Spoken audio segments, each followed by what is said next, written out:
Today, we're going to not talk about sorting. This is an exciting new development. We're going to talk about another problem, a related problem, but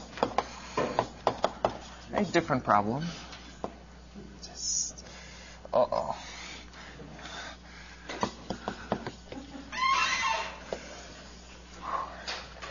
Tough spelling problem.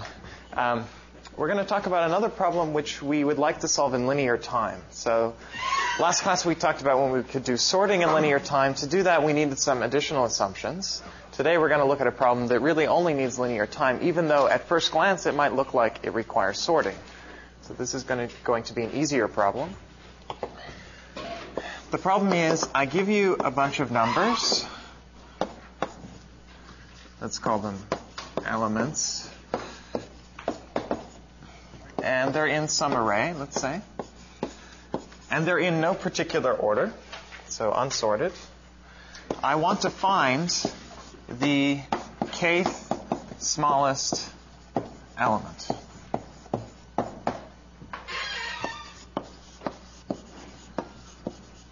So this is called the element of rank k.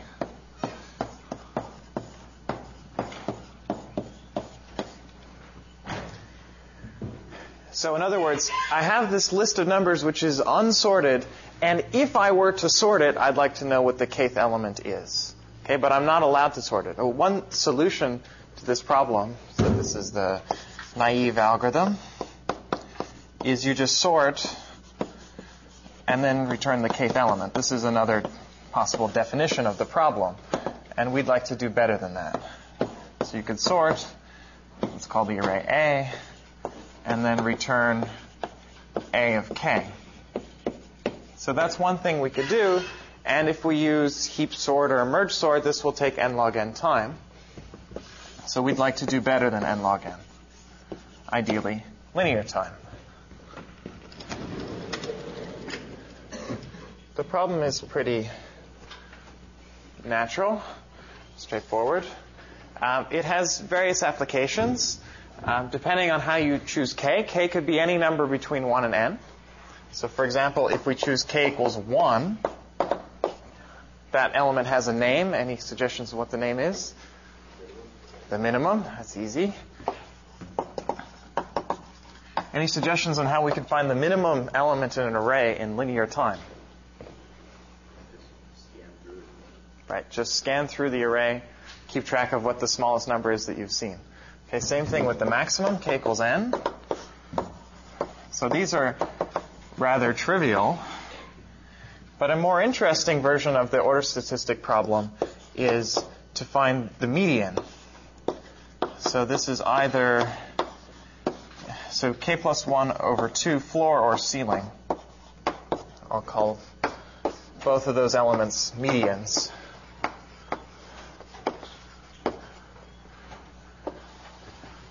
So finding the median of an unsorted array in linear time is quite tricky, and that sort of is the main goal of this lecture, is to be able to find the medians. For free, we're going to be able to find the arbitrary kth smallest element, but typically we're most interested in finding the median.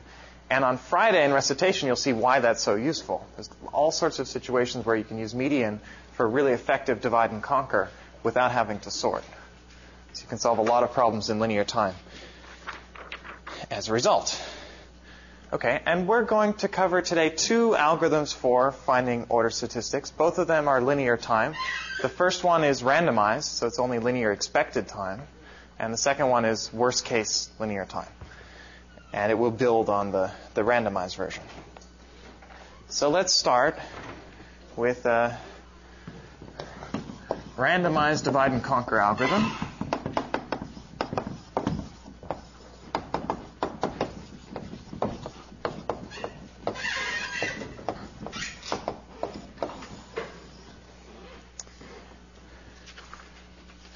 So this algorithm is called random select.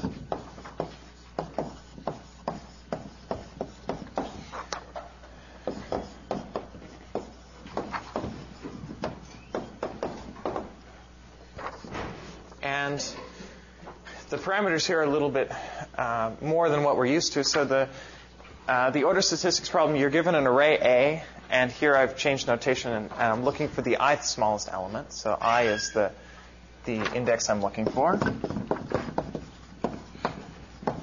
And I'm also going to change the problem a little bit, and instead of trying to find it in the whole array, I'm going to look in a particular interval of the array, A from P up to Q. Okay, we're going to need that for recursion. It's better be a recursive algorithm because we're using divide and conquer. So here's the algorithm.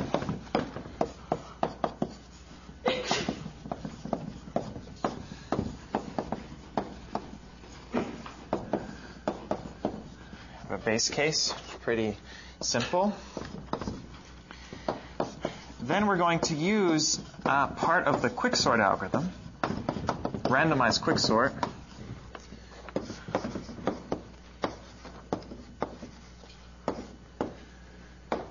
Okay, we didn't actually define this subroutine 2 lectures ago, but you should know what it does, especially if you've read the textbook. This says, well, in the array from A of A, P up to Q, pick a random element, so pick a random index between P and Q, swap it with the first element, then call partition, and partition uses that first element to split the rest of the array into less than or equal to that random partition and greater than or equal to that partition. So this is just picking a random partition element between P and Q, cutting the array in half, although the two sizes may not be equal.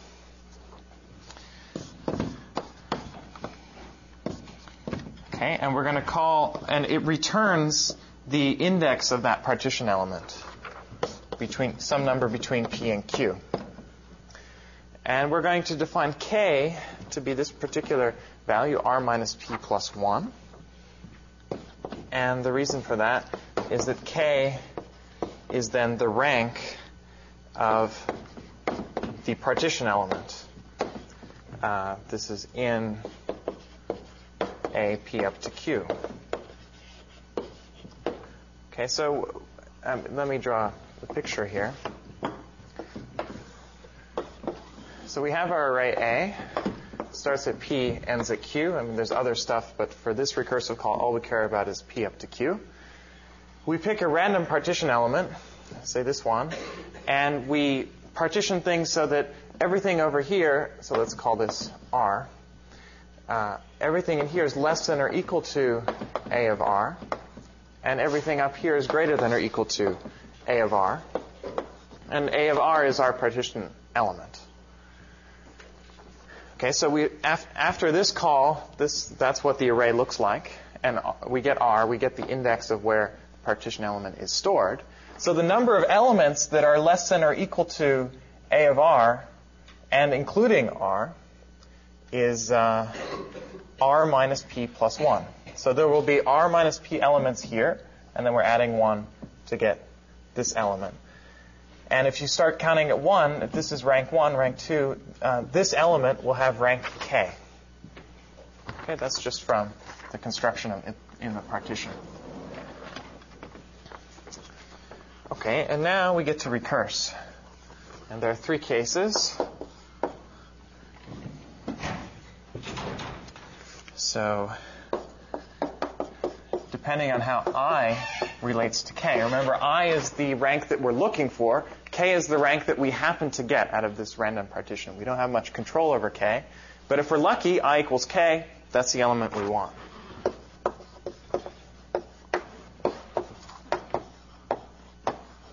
So then we just return the partition element.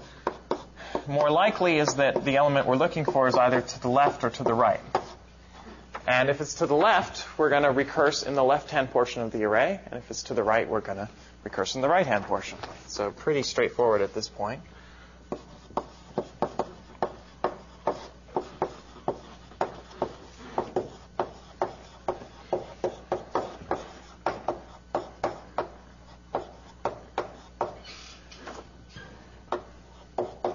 Just have to get all the indices right.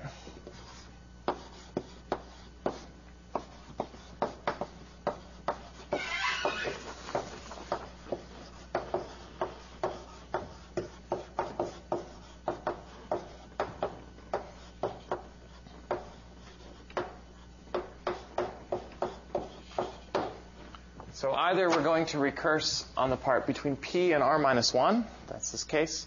Well, the rank we're looking for is to the left of the rank of element AR. Or we're going to recurse on the right part between r plus 1 and q. Where we recurse on the left part, the rank we're looking for remains the same. But when we recurse on the right part, the rank we're looking for gets offset because we've sort of gotten rid of the k elements over here. I should have written this length is k. So we've sort of swept away k ranks of elements. And now within this array, we're looking for the I minus kth smallest element. Okay, so that's the recursion. We only recurse once. I mean, random partition is not a recursion. That just takes linear time. And the total amount of work we're doing here should be linear time plus one recursion. Okay, and in order, we'd next like to see what the total running time is in expectation. But let's first do a little example.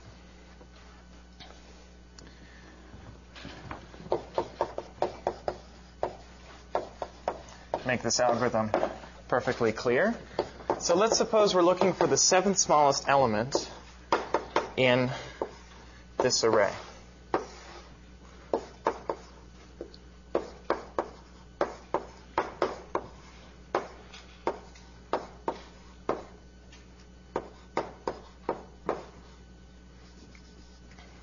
And let's suppose, just for example, that the pivot we're using is just the first element.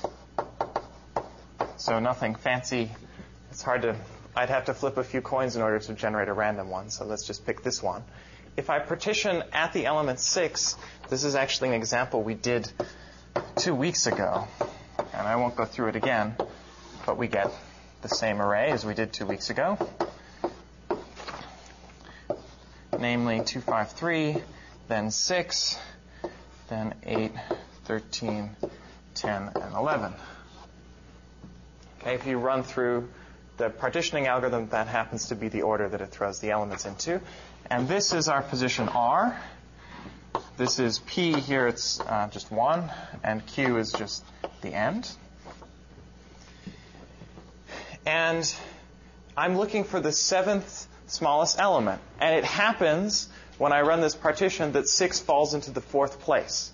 And we know that means, because all the elements here are less than 6 and all the elements here are greater than 6, if this array were sorted, 6 would be right here in position 4.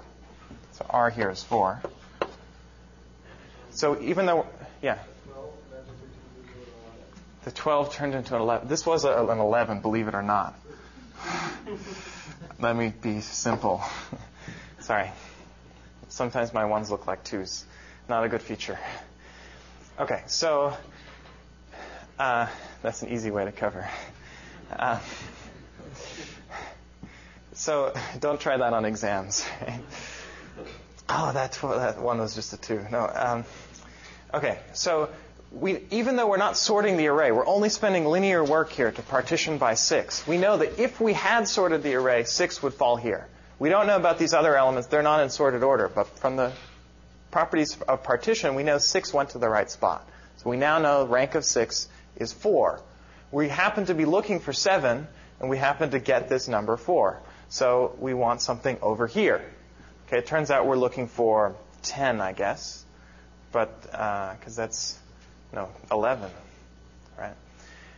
7 would be, there should be 8 elements in this array, so it's the next to max. Max here is 13, so I'm cheating here. The answer we're looking for is 11.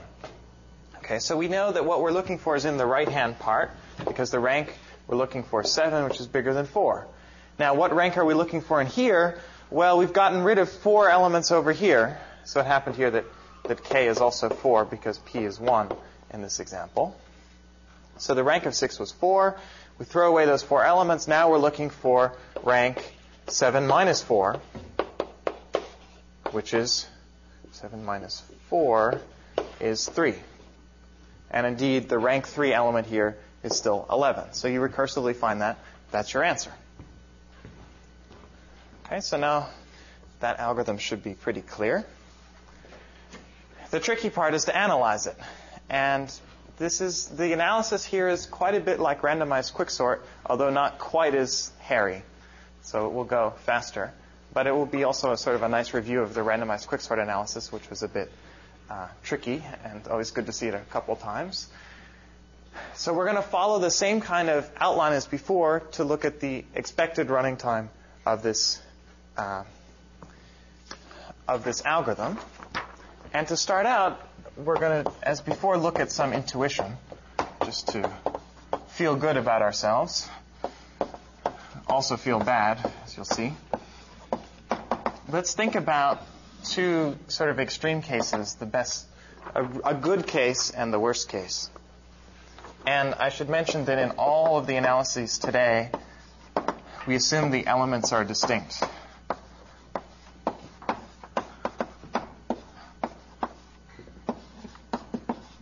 It gets really messy if the elements are not distinct. And you may even have to change the algorithms a little bit, because if all the elements are equal and you pick a random element, the partition does not do so well. Okay, but let's assume they're all distinct, which is the really interesting case. So a pretty lucky case is that the best case is we partition right in the middle. The number of elements to the left of our partition is equal to the number of elements on the right of our partition. But almost as good would be some kind of 1/10 to 9/10 split. Any constant fraction is going to be, we should feel that, any constant fraction is as good as a half. So then the recurrence we get is, let's say at most this bad. So it depends. If we have a 1/10, let's say 1/10 on the left, 9/10 on the right, every time we do a partition. It depends where our answer is. It could be if I is really small, it's in the 1/10 part. If I is really big, it's going to be in the 9/10 part, or most of the time it's going to be in the 9/10 part. We're doing worst case analysis within the lucky case. So we're happy to have upper bounds. So I'll say T of n is at most T of 9/10 n plus theta n. Clearly it's worse if we're in the bigger part. Okay? What is the solution to this recurrence? Oh, solving recurrence is so long ago. What method should we use for solving this recurrence? The master method. What case are we in? 3. Good. Still remember. This is case 3. I'll say y. We were looking at n to the log base b of a. B here is 10/9, though it doesn't really matter because a is 1. Log base anything of 1 is 0. So this is n to the 0, which is 1. And n is polynomially larger than 1. So this is going to be order n. Which is good. That's what we want, linear time. So if we're in the lucky case, great. Unfortunately, this is only intuition, and we're not always going to get the lucky case.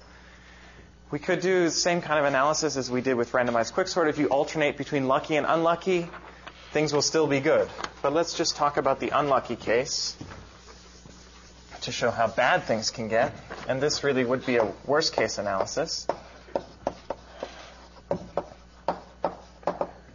So the unlucky case, we get a split of 1 to n minus, actually, a split of 0 to n minus 1. Because we're removing the partition element either way, and there could be nothing less than the partition element. So we have 0 on the left-hand side, and we have n minus 1 on the right-hand side. So now we get a recurrence like T of n is T of n minus 1 plus linear cost. And what's the solution to that recurrence? This one you should... n squared. Yeah, this one you should just know. It's n squared because it's an arithmetic series. And that's pretty bad. This is much, much worse than sorting and then picking the ith element. So in the worst case, this algorithm really sucks. But most of the time, it's going to do really well. And unless you're really, really unlucky and every coin you flip gives the wrong answer, you won't get this case, and you'll get something more like the lucky case. At least that's what we'd like to prove. And we'll prove that the expected running time here is linear. So it's very rare to get anything quadratic. But later on, we'll see how to make the worst case linear as well, to really, really solve the problem.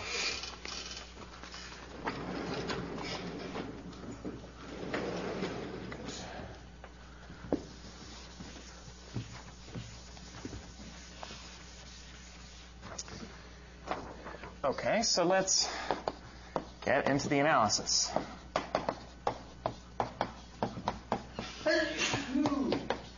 Bless you.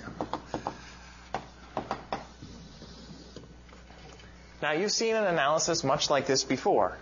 So what do you suggest we do in order to analyze this expected time? It's a divide and conquer algorithm, so we kind of like to write down a recurrence on something resembling the running time.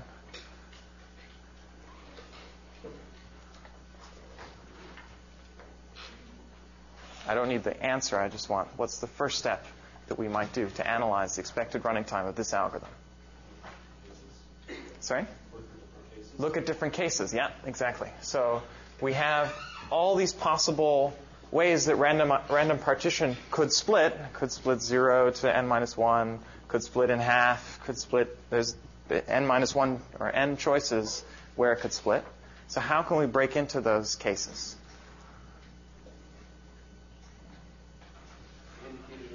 Indicator random variables. Cool. Exactly. That's what we want to do. Indicator random variables suggests that what we're dealing with is not exactly just a function t of n, but it's a random variable. So this is one subtlety. T of n depends on the random choices, so it's really a random variable.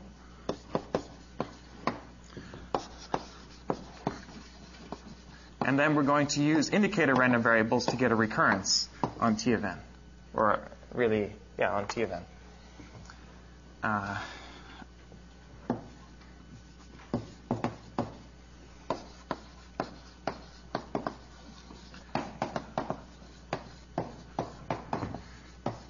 So t of n is the running time of randomized select on an input of size n.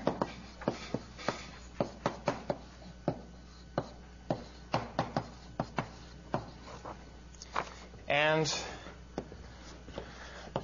I'm also going to write down explicitly an assumption about the random numbers.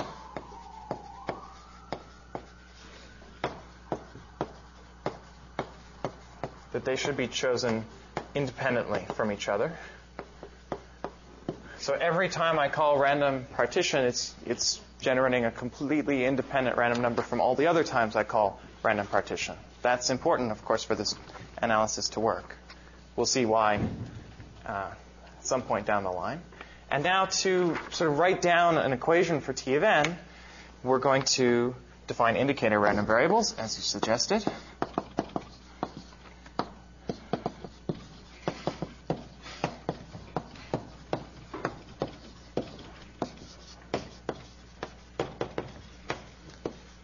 And we'll call it xk, and this is for all k from 0 up to n minus 1.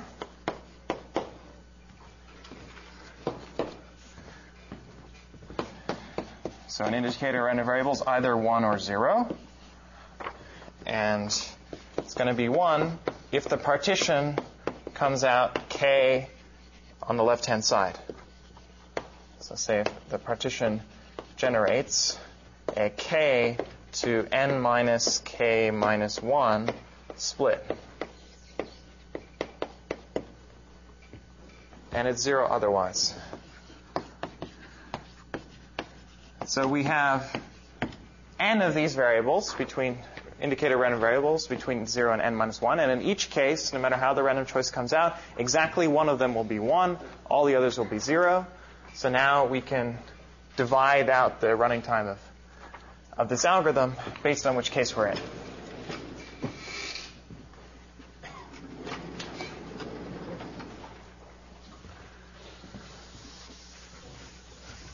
So that will sort of unify this intuition that we did and get all the cases. And then we can look at the expectation. Okay, so t of n if we just split out by cases, we have an upper bound like this.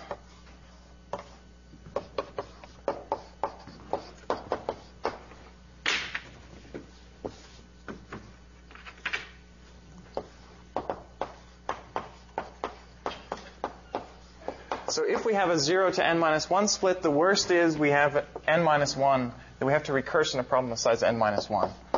In fact, it'd be pretty hard to recurse in a problem of size 0.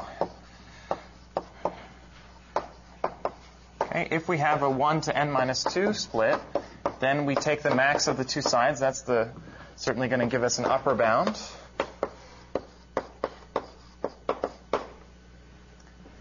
And so on.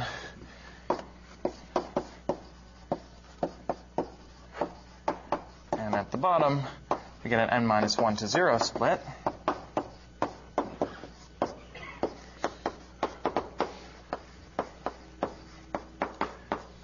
So this is now sort of conditioning on various events, but we have indicator random variables to tell us when these events happen.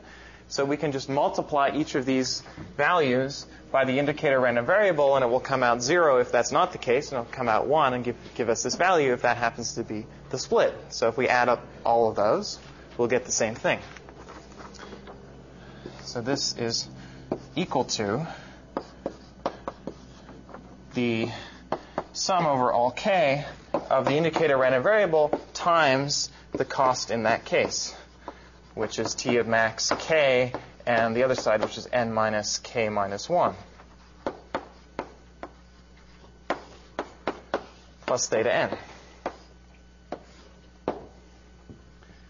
Okay, so this is our recurrence in some sense for the random variable representing running time. Now this depends on, the value will depend on which case we come into. We know the probability of each of these events happening is the same because we're choosing the partition element uniformly at random. But we can't really simplify much beyond this until we take expectations.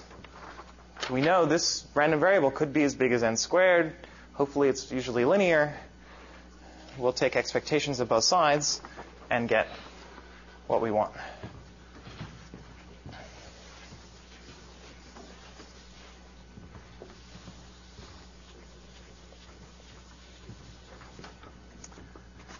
Okay. So let's look at the expectation of this random variable, which is just the expectation. I'll copy over the summation we have here so I can work on this board.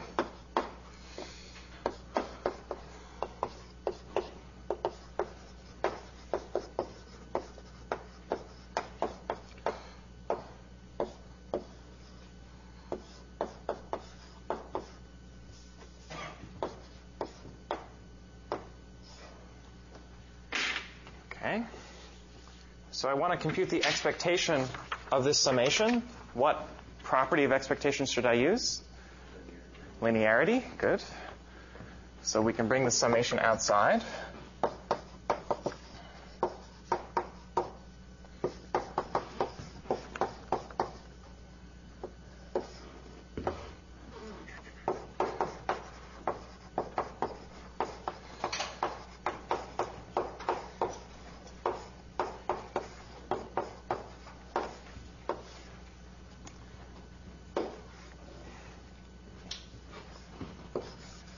Okay, so now I have a sum of expectations. So let's look at each expectation individually. It's a product of two random variables, if you will. This is an indicator random variable, and this is some more complicated function, some more complicated random variable, representing some running time, which depends on what random choices are made in that recursive call.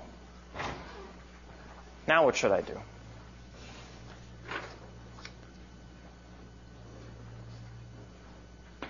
Expectation of the product of two random variables. Independence, exactly.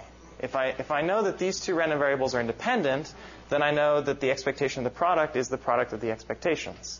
Now, we have to check, are they independent? I hope so, because otherwise there isn't much else I can do. So why are they independent? Sorry? Because we stated that they are, right. Because of this assumption that we assume that all the random numbers are chosen independently. So we need to sort of interpolate that here. These xk's, all the xk's, x0 up to xn minus 1, so all the ones appearing in this summation, are dependent on a single random choice of this particular call to random partition. Okay, so that all of these things are correlated, because if one of them is 1, all the others are forced to be 0. So there's a lot of correlation among the xk's.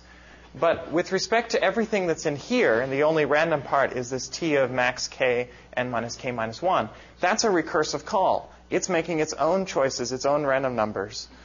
So any random numbers that it chooses here are independent, we've assumed, from the top level recursive call, where we chose this number between 0 and n minus 1.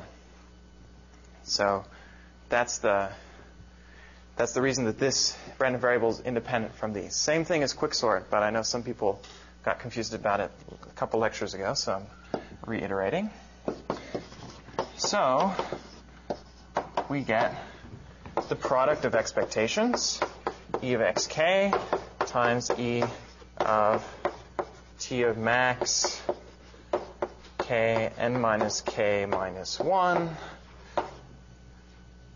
I mean, the order n comes outside, but let's leave it inside for now. There's no expectation to compute there for order n. Order n is order n. Okay, what is the expectation of xk? 1 over n. Because they're all chosen with equal probability. There's n of them, so expectation is 1 over n. So the value is either 1 or 0. So we start to be able to split this up. So we have 1 over n times this expected value of some recursive t call. And then we have plus 1 over n times order n, also known as a constant. But everything is summed up n times. So let's expand this.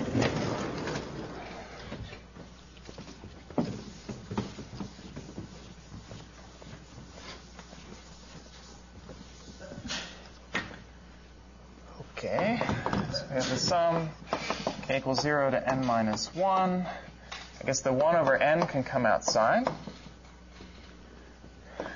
And we have expectation of t max k n minus k minus 1. Lots of nifty braces there.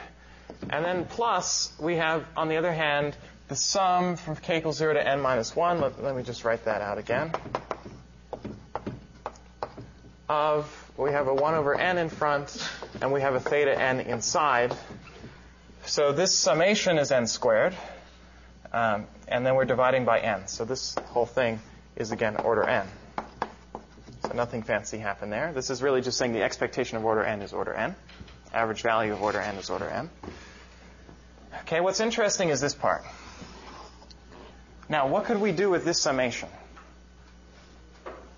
Here we start to differ from randomized quicksort, because we have this max. So randomized quicksort, we had the sum of tk plus tn minus k minus 1, because we were making both recursive calls. Here we're only making the biggest one. Now that max is really a pain for evaluating this recurrence. So how could I get rid of the max? That's one way to think of it. Yeah? You can, only sum up to halfway and then double. Exactly. I could only sum up to halfway and then double. In other words, terms are getting repeated twice here. When k is 0 or when k is n minus 1, I get the same t of n minus 1. When k is 1 or n minus 2, I get the same thing, 2 and n minus 3. So what I'll actually do is sum from halfway up.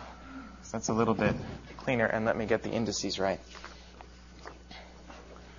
Floor of n over 2 up to n minus 1 will be safe. And then I just have e of t of k, except I forgot to multiply by 2. So I'm going to change this 1 to a 2.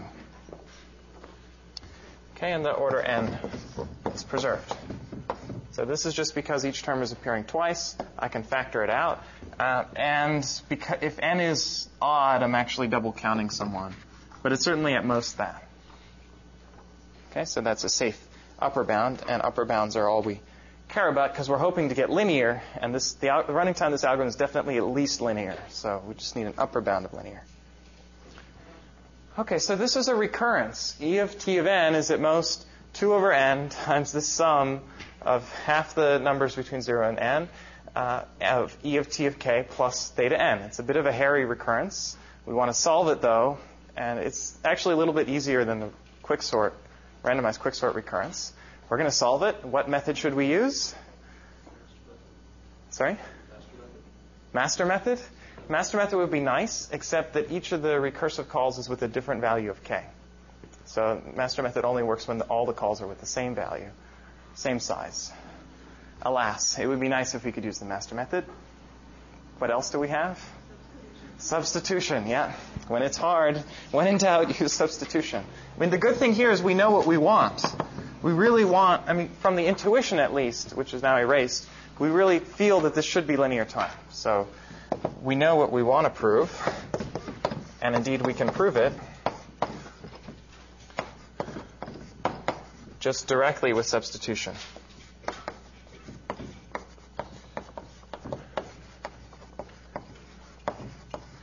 So I want to claim there's some constant c greater than 0, such that e of t of n, according to this recurrence, is at most c times n.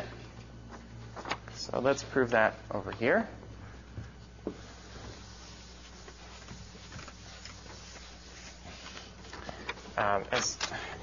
As we guessed, the proof is by substitution.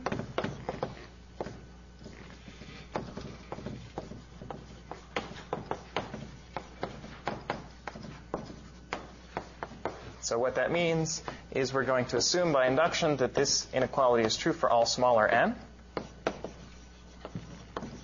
So let's just say for less than n. And we need to prove it for n. So we get e of t of n.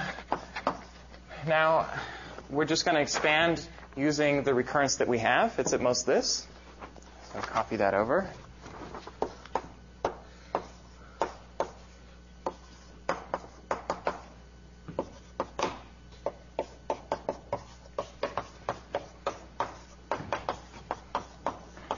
Okay, and then each of these recursive calls is with some value k that's strictly smaller than n.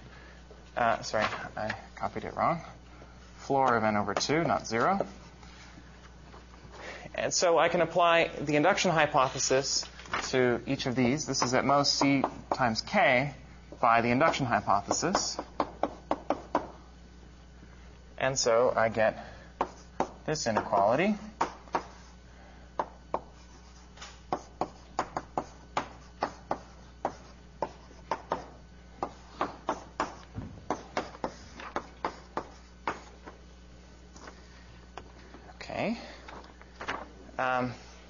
This c can come outside the summation because it's just a constant. And it'd be slightly tedious in writing this down again, because what I care about is the summation here that's left over.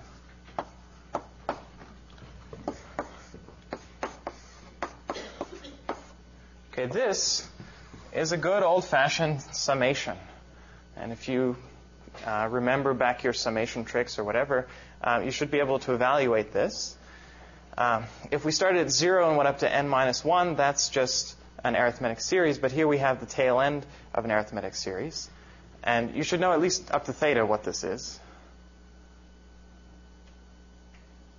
Right? N squared, yeah. So it's definitely theta n squared. But we need here a slightly better upper bound. As we'll see, the constants really matter.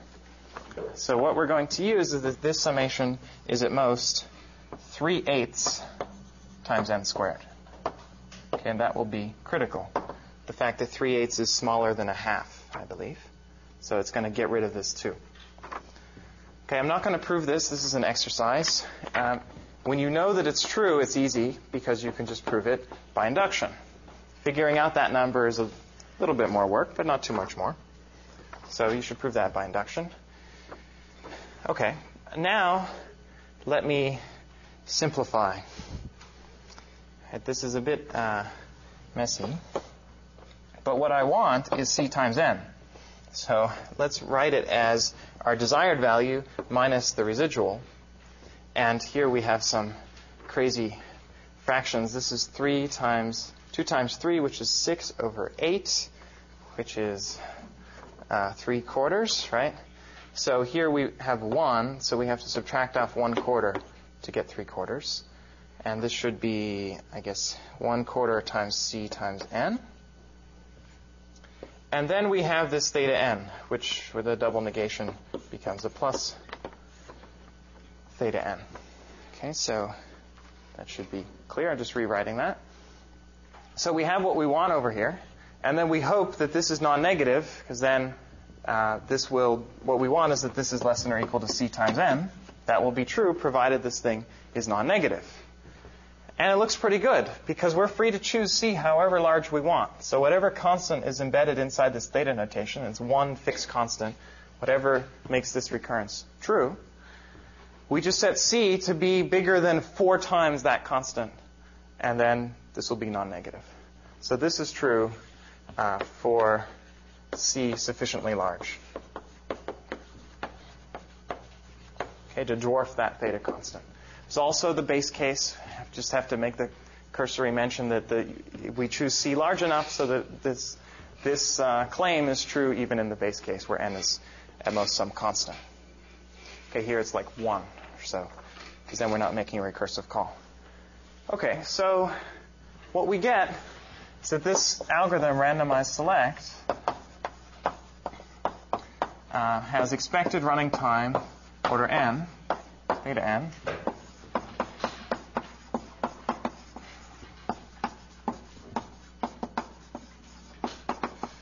The annoying thing is that in the worst case, if you're really, really unlucky, it's n squared.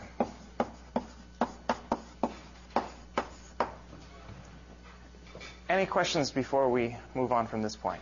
This finished off the proof of this fact that we have theta n expected time. We already saw the n squared worst case. Okay, all perfectly clear. Good. Should go over these proofs, and they're intrinsically related between randomized quicksort and randomized select. Know them in your heart. Okay, this is a great algorithm. Works really well in practice, because most of the time you're going to split, say, in the middle, somewhere between 1/4 and 3/4, and everything is good. It's extremely unlikely that you get the n squared worst case. It would have to happen with like 1 over n to the n probability, or something really, really small. But I'm a theoretician at least, and it would be really nice if you could get theta n in the worst case. That would be the cleanest result that you could hope for, because that's optimal. Can't do better than theta n. You've got to look at the elements. So you might ask, well, can we get rid of this worst case behavior and somehow avoid randomization and guarantee theta n worst case running time? And you can. But it's a rather non-trivial algorithm, and this is going to be one of the most sophisticated that we've seen so far.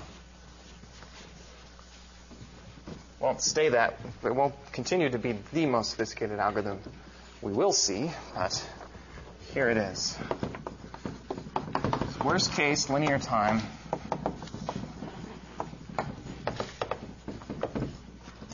order statistics.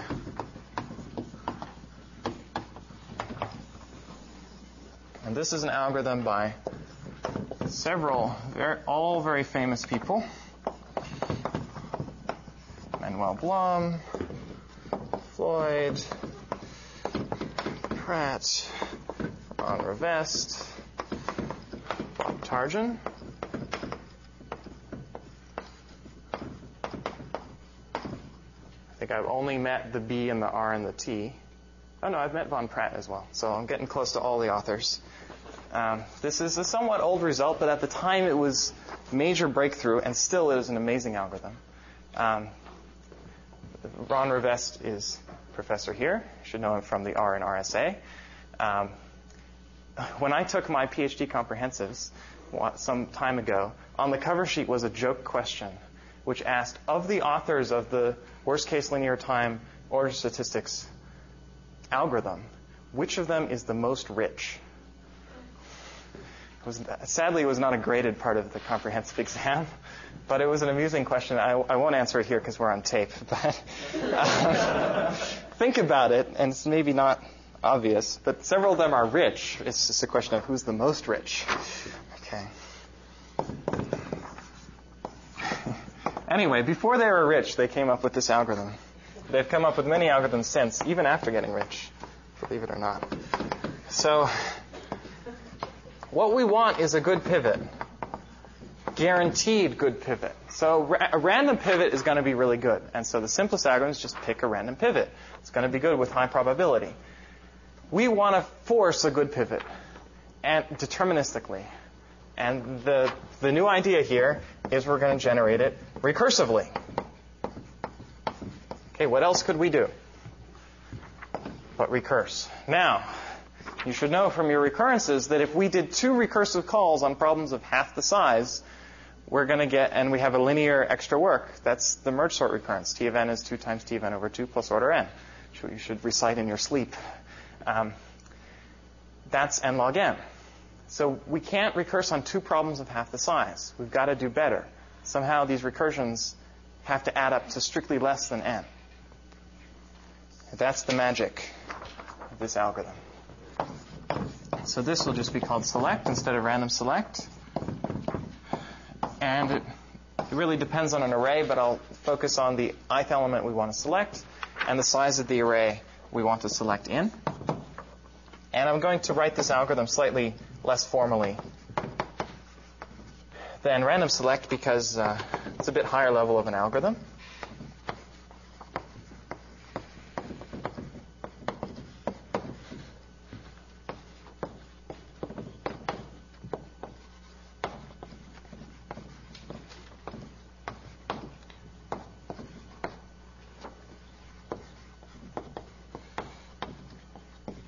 Okay, and let me draw over here the picture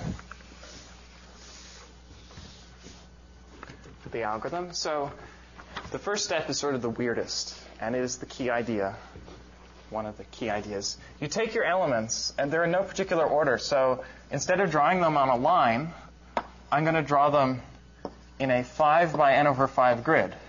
Why not? Okay, this unfortunately takes a little while to draw, but it will take you equally long, so I'll take my time. Doesn't really matter what the width is, but it should be width n over 5, so make sure you draw your figure accordingly. This width n over 5, but the height should be exactly 5. I think I got it right. I can count that high. Here's 5.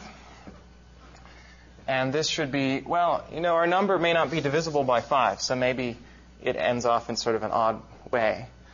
But what I'd like is that these chunks should be floor of n over 5, and then we'll have at most 4 elements left over. So I'm going to ignore those. They don't really matter. It's just a constant, additive constant. So here's my array. I just happen to write it in this funny way. And I'll call these vertical things groups. I would circle them, and I did that in my notes, but things get really messy if you start circling. This diagram is going to get really full. So just to warn you, by the end it will be almost unintelligible, but hey, there it is. So if you're really feeling bored, you can draw this a few times, and you can draw the how it grows. But right. So there are the groups, vertical groups of 5. Next step.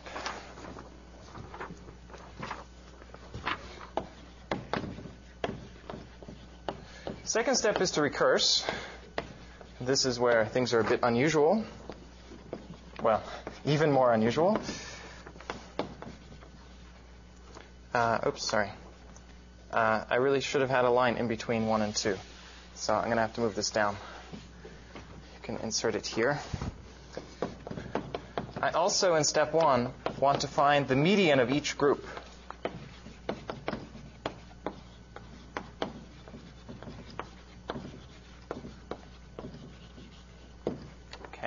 So what I'd like to do is just imagine this figure. Each of the 5 elements in each group gets reorganized so that the middle one is the median. So I'm going to call these the medians of each group. I have 5 elements, so the median is right in the middle. There's 2 elements less than the median, 2 elements greater than the median. Again, we're assuming all elements are distinct. Okay, so there they are. I compute them. How long does that take me? N over 5 groups, each with 5 elements. Compute the median of each one.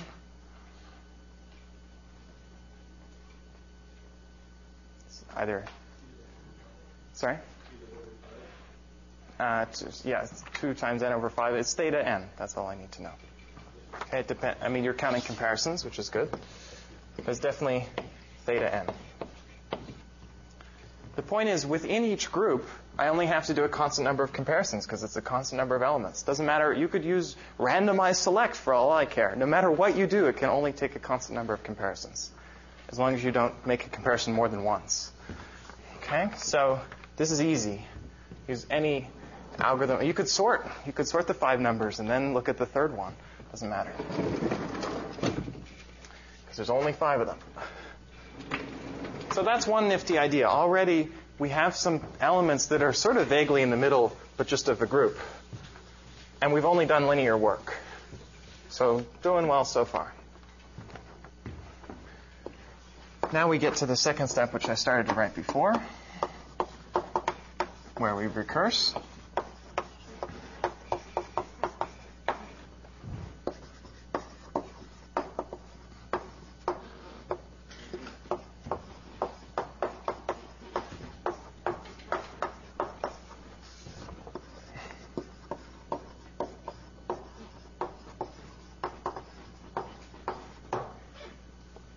So the next idea is, well, we have these floor of n over 5 medians. I'm going to compute the median of those medians. So I'm imagining that I rearrange these, and unfortunately it's an even number. There's 6 of them. But I'll rearrange so that this guy, I'll draw in a second box, is the median of these elements. So that these 2 elements are strictly less than this guy. These 3 elements are strictly greater than this guy. Now that doesn't directly tell me anything. It would seem it doesn't directly tell me about any of the elements out here. We'll come back to that. In fact, it does tell us about some of the elements. But right now, this element is just the median of these guys. Each of these guys is a median of 5 elements. That's all we know. We do that recursively. This is going to take t of n over 5 time. Okay? So far, so good. We can afford a recursion on a problem of size n over 5 and linear work. We know that works out to linear time. Okay, but there's more. We're obviously not done yet.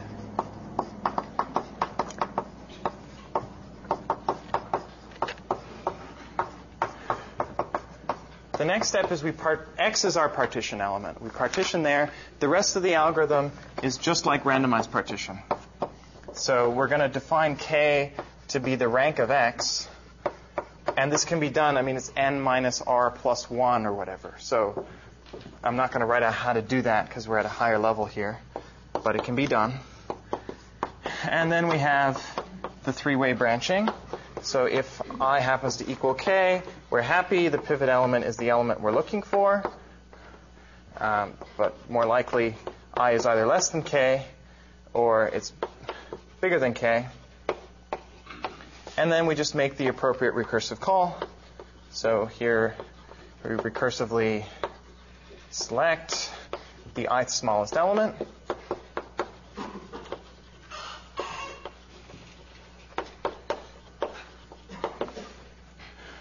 In the lower part of the array, so left of the partition element. And otherwise, we recursively select the I minus kth smallest element in the upper part of the array.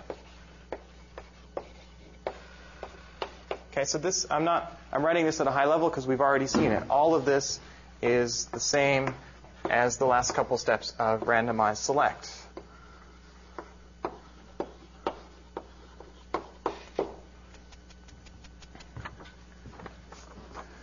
That's the algorithm. The real question is, why does it work? Why is this linear time? So the first question is, what's the recurrence? We can't quite write it down yet because we don't know how big these recursive subproblems could be. We're going to either recurse in the lower part or the upper part. That's just like before. If we're unlucky and we have a split of like 0 to n minus 1, this is going to be a quadratic time algorithm. The claim is this partition element is guaranteed to be pretty good and good enough. The running time of this thing will be t of something times n. We don't know what the something is yet. How big could it be? Well, I could ask you, but we're sort of indirect here, so I'll tell you. We have already a recursive call of t of n over 5. It better be that whatever constant, so it's going to be something times n, it better be that that constant is strictly less than 4/5. If it's equal to 4/5, then you're not splitting up the problem enough, you get an n log n running time. If it's strictly less than 4/5, then you're reducing the problem by at least a constant factor. In the sense, if you add up all the recursive subproblems, n over 5 and something times n, you get something that is a constant strictly less than 1 times n. That forces the work to be geometric. If it's geometric, you're going to get linear time. So this is intuition, but it's the right intuition. Okay, so whenever you're aiming for linear time, keep that in mind. You want to get the problem. If you're doing a divide and conquer, you've got to get the total subproblem size to be some constant less than 1 times n. That will work. Okay. So we got to work out this constant here. And we're going to use this figure, which so far looks surprisingly uncluttered. Now we will make it cluttered. What I would like to do is draw an arrow between two vertices, 2 points, elements, whatever you want to call them. Let's call them A and B. And I want to orient the arrow so that it points to a larger value. So this means that A is less than B. This is notation, just for the diagram. Okay? And I'll suppose that, so this element, I'm going to write down what I know. This element is the median of these 5 elements. I'll suppose that it's drawn so that these elements are larger than the median, these elements are smaller than the median. Therefore, I have arrows like this. Okay, here's where I wish I had some colored chalk. Okay, this is just stating this guy is in the middle of those 5 elements. I know that in every single column.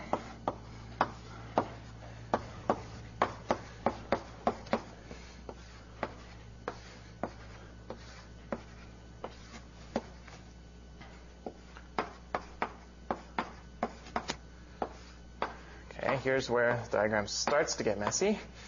We're not done yet. Now, we also know that this element is the median of the medians. So of all the squared elements, this guy is in the middle. Therefore, and I'll draw it so that these are the ones smaller than the median, these are the ones larger than the median.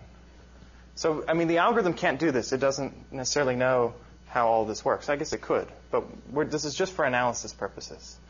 So we know this guy is bigger than that one and bigger than that one. We don't directly know about the other elements. We just know that that one is bigger than both of those. And this guy is smaller than these. Okay, now that's as messy as the figure will get. Okay, now the nice thing about less than is it's a transitive relation. If I have a path, a directed path in this graph, I know that this element is strictly less than that element. Because this is less than that one and this is less than that one. So, even though directly I only know within a column and within this middle row, I actually know that this element, this is x, by the way, this element is larger than all of these elements, right? Because it's larger than this one, and each of these is larger than all of those, okay, by these arrows. I also know that all of these elements are in this rectangle here. You don't have to do this, but I'll make the diagram even more cluttered. All of these elements in this rectangle are greater than or equal to this one. And all of the elements in this rectangle are less than or equal to x. Now, how many are there? Well, this is roughly halfway along the set of groups, and this is 3/5 of these columns. So what we get is that there are at least, we have n over 5 groups, and we have half of the groups that we're looking at here, roughly. So let's call that floor of n over 2. And then we have, within each group, we have 3 elements. So we have at least 3 times floor of n over 5 over 2n floor elements that are less than or equal to x, and we have the same that are greater than or equal to x. Okay, let me simplify this a little bit more. Okay, I can also give you some more justification, and we drew the picture, but just for why this is true. We have at least n over 5 over 2 group medians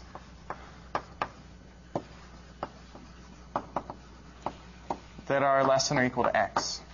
Okay, this is the argument we used. We have half of the group medians are less than or equal to x because x is the median of the group medians. So that's no big surprise.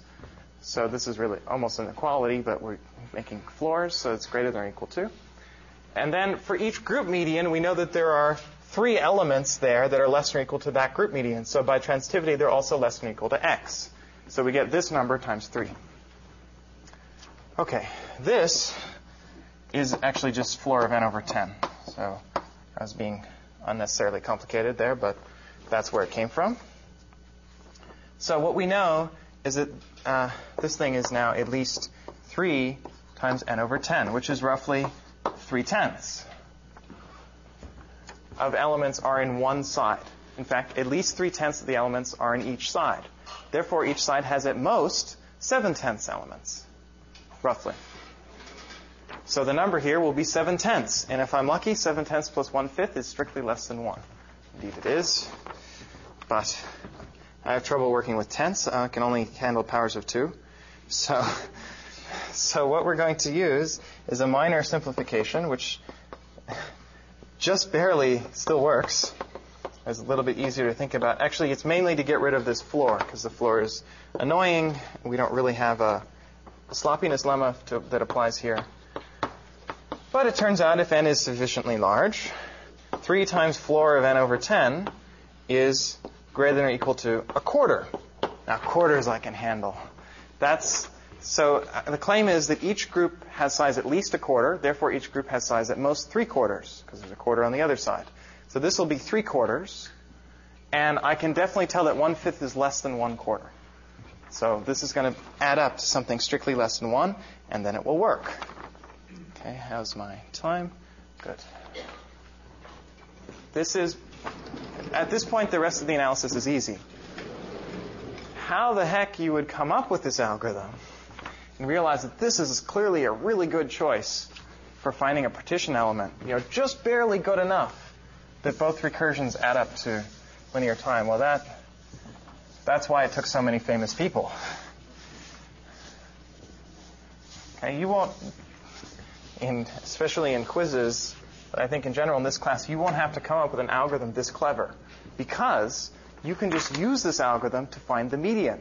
And the median is a really good partition element.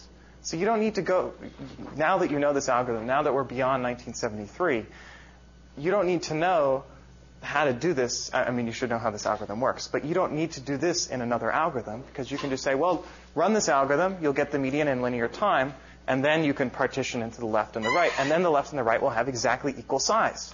Great. This is a really powerful subroutine. You can use this all over the place, and you will on Friday. Okay, have I analyzed the running time? Pretty much. The first step is linear. The second step is t of n over 5.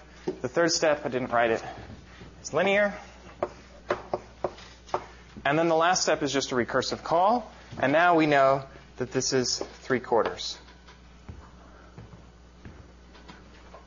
Okay, so I get this recurrence. T of n is, I'll say at most, t of n over 5 plus t of 3/4 n. You could have also used 7/10. It would give the same answer. But you'd also need a floor. So we won't do that. So I claim that this is linear. How should I prove it? Substitution, yeah. Claim that T of n is at most against C times n. That will be enough. Proof is by substitution. So, again, we assume that this is true for smaller n. And we want to prove it for n. So we have T of n is at most this thing. T of n over 5. And by induction, because n over 5 is smaller than n, we know this is at most C. Let me write it as C over 5 times n. What the hell? Sure, why not? Then we have here 3/4 Cn. And then we have a linear term. Okay. Now, unfortunately, I have to deal with things that are not powers of 2. So I'll cheat and look in my notes. So this is also known as 19/20ths times C times n. It's theta n. Okay, and the point is just that this is strictly less than 1. Because it's strictly less than 1, I can write this as 1 times C of n minus some constant. Here it happens to be 1/20th, but as long as I have something left over here, 1/20th times C times n. Then I have this annoying theta n term, which I want to get rid of, because I want this to be non-negative. But it's non-negative as long as I set C to be really, really large, at least 20 times whatever constant is here. So this is at most C times n for C sufficiently large. And oh, by the way, if n is less than or equal to 50, which we used up here, then T of n is a constant. It doesn't really matter what you do. And T of n is at most C times n for C chosen sufficiently large. That proves this claim. Of course, the constant here is pretty damn big. It depends exactly what the constants in the running times are, which depends on your machine.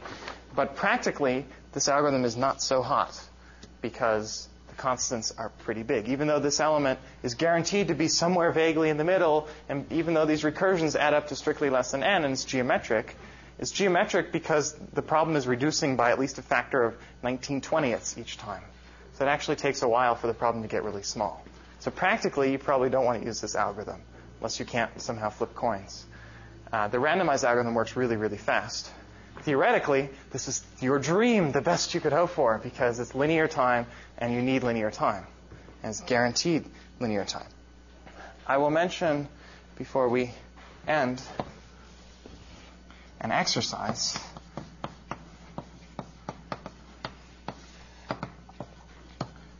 Which is, why did we use groups of 5? Why not groups of 3?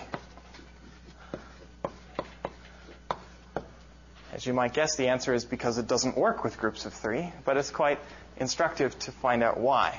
So if you work through this math with groups of 3 instead of groups of 5, you'll find that you don't quite get the problem reduction that you need. 5 is the smallest number for which this works. It would work with 7, but not really, theoretically not any better than a constant factor. Any questions? All right, then recitation Friday, homework lab Sunday, problem set due Monday, quiz 1 in 2 weeks.